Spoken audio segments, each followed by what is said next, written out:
The flag carrier of the Philippines, aptly named Philippine Airlines, has an important role in connecting people to its country while also providing important air services between the various islands of the Philippine archipelago. In today's video, we examine its fleet of 75 aircraft, where they're flying, and how this fleet is much smaller than it used to be. A quick overview of the Philippine Airlines fleet shows us the following types and quantities: 11 de Havilland Canada-8400s, 13 Airbus A320-200s, 22 Airbus A321-200s, 8 Airbus A321neos, 9 Airbus A330-300s, 2 Airbus A350-900s, and 11 Boeing 777-300ERs. These figures also include aircraft operating under the carrier's regional subsidiary, PAL Express. This division is responsible for operating some of the carrier's Airbus A320s and A321s, as well as all of the DHC-8s. Additionally, anyone who is familiar with the historical operations of the airline will see that the carrier's larger jets are absent. The carrier once flew big jets like the Airbus A340-300 and Boeing 747-400. Unfortunately for big jet lovers, the airline retired the former in 2018 and the latter in 2014. The airline's mainline fleet size by number of aircraft, including those from PAL Express, appeared to peak in 2014 with about 98 jets. The mainline fleet had 70 aircraft, while PAL Express had about 28. At this point in time, the airline had 21 A330s, 4 747-400s, and 9 A340-300s. Coming back to present day, the 11 de Havilland Canada-8400 turboprops are operated by PAL Express and connect smaller airports with bigger destinations like Manila and Cebu.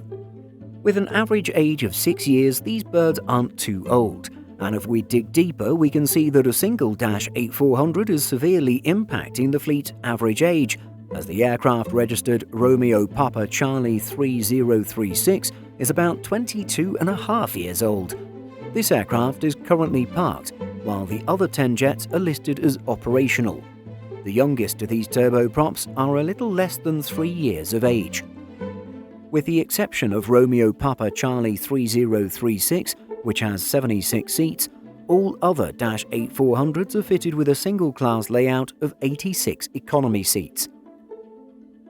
For slightly higher capacity operations and services that require more range than the Dash 8s are capable of, Philippine Airlines relies on its A320 and A321 narrow bodies. The A320 fleet is mainly operated by PAL Express, which means these jets fly mainly domestic services within the Philippines. Meanwhile, the longer fuselage and longer range A321s operate a mix of domestic and international routes. When it comes to international service, the A321s serve cities in the region such as Bangkok, Guam, Kuala Lumpur, Phnom Penh, and Singapore. However, both the A321-200s and A321neos are also tasked with some longer-range services, including flights to Brisbane, Busan, Hong Kong, Nagoya, Osaka, Port Moresby, Seoul, and Tokyo, both Haneda and Narita airports. When it comes to age, the A320-200s are the oldest, with an average of 13 years. The A321-200s are a bit younger, with an average of about 8 years. Meanwhile, the next generation A321neos average just under 4 years of age.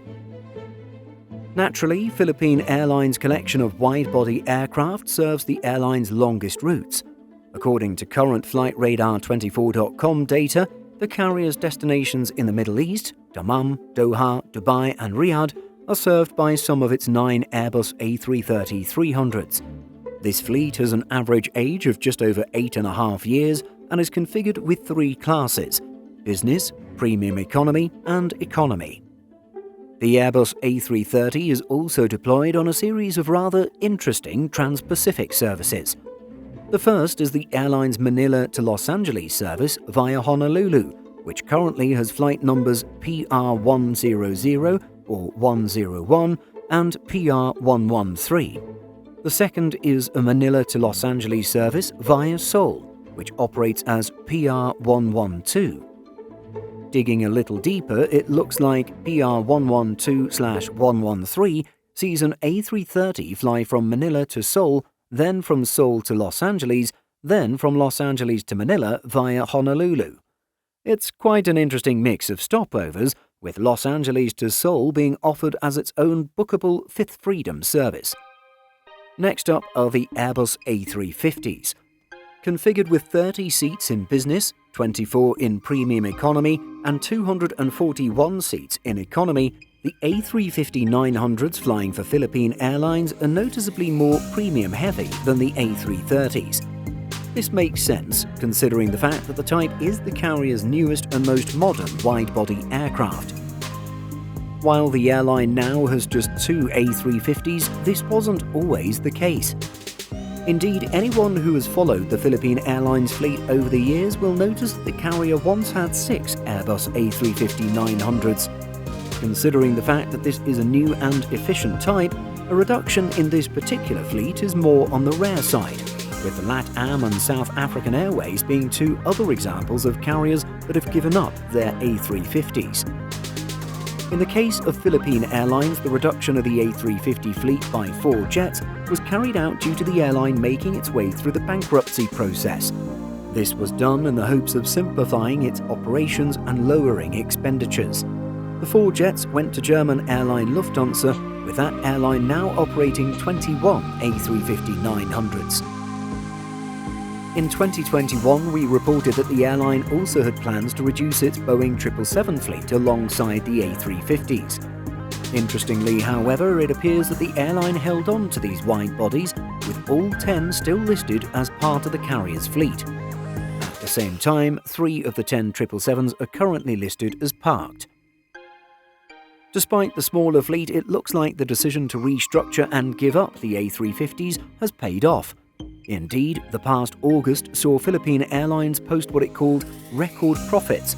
The airline declared $1.1 billion in revenues for the first 6 months of 2022, which it says is a 258% improvement from the same period in 2021. The airline's final type is the Boeing 777-300ER. Configured with just 2 classes, the Boeing 777-300ERs flying for Philippine Airlines have 42 seats in business class and 328 in the economy cabin. These high-capacity wide-bodies average just over 8.5 years and fly some of the airline's longest routes along with the A350s. Destinations served include New York, San Francisco, Toronto, and Vancouver. Interestingly, in 2019, the airline was in discussions with Boeing to acquire 2 new Boeing 777X aircraft. The US plane maker was reported to be pushing the 777X as a replacement for 2 of the carrier's older 777-300ER aircraft. Since we reported on that plan in 2019, nothing has really developed further. The most likely reason for this lack of change are the events of 2020 and the negative financial impact it had on the carrier. The airline's oldest 777s are about 13 years old. While they are nowhere near factory fresh, the 2 jets at this age could probably operate reliably for at least a few more years, especially if well maintained. This will work well for the carrier, as Boeing is still a few more years away from the 777X entering commercial passenger service. But do you think Philippine Airlines should eventually update its 777-300ER fleet to the 777-9, or should it modernize with Airbus A350s instead? With Philippine Airlines emerging from the bankruptcy process at the start of 2022 or end of 2021, the airline should have had very favorable conditions for turning a profit. While easing border restrictions and pent-up travel demand have helped greatly, the airline would face a new headwind due to Russia's invasion of Ukraine. On April 1st of this year, Philippine Airlines announced that it would be taking the precautionary measure of avoiding Russian airspace due to concerns related to the ongoing Russia-Ukraine conflict. The result of this circumvention of airspace results in a 1-hour refueling stop and an overall longer routing and travel time over the Pacific. The jets departing New York JFK and Toronto Pearson both stop over at Vancouver International Airport to top up before the long flight across the Pacific. The carrier used to fly a Fifth Freedom service between Vancouver and New York, but this was discontinued in 2018. Flying east out of Manila, the carrier's PR-126 and PR-118 services continue to operate non-stop from Manila to New York JFK and non-stop from Manila to Toronto, respectively. Due to prevailing winds, flights in this direction don't need to make a refueling stop in order to avoid Russian airspace. Philippines media outlet Journal News notes that the airline, quote, seeks the understanding of passengers for this necessary step, as safety and operational integrity remain the cornerstone of PAL operations. The airline says that it will revert to non-stop JFK MNL and Toronto MNL services as soon as operational issues are resolved. The airline's Manila to JFK service ranks as the 8th longest route in the world this October, with a distance of 8,520 miles or 13,712 kilometers and a block time of 16 hours and 15 minutes. So there's your deep dive into the fleet of Philippine Airlines. The carrier's current list of long-haul transcontinental destinations is much smaller than other flag carriers, but it's very clear that the airline shines when it comes to domestic and regional connectivity, using its fleets of Dash 8 turboprops and A320 family aircraft.